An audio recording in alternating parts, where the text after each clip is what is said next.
दिल की गहराइयों से यही दुआ दो मुझको। जहाँ ये सनम तू चल जाई हो, हम झील में तोरा जुदाई में ना जिक्र मोहब्बत के होई तुहरा जैसन हर जाई के हजार जहाँ ये सनम तू चल जाई हो, हम झील में तोरा जुदाई में ना जिक्र मोहब्बत के होई तुहरा जैसन हर जाई के।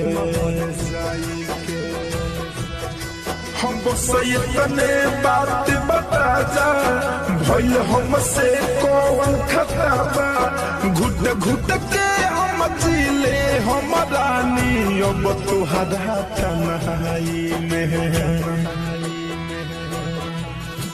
हो जा ये सनम तू चल जाई हो, हम झील में तोरा जुदाई में ना जिक्र मोहब्बत के होई तुहरा जैसन हर जाई के।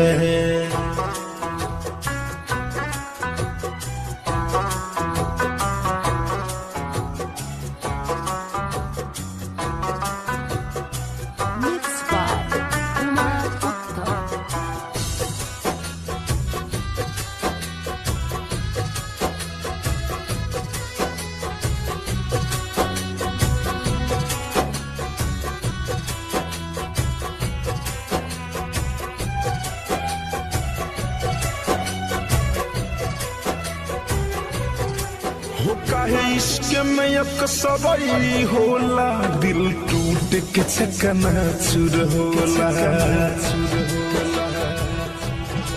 हो काहे इश्क में अक्सरई होला, दिल टूट के चकनाचूर होला। जब लागेला अगिया दिल में, दिल बहुत दिल से दूर होला।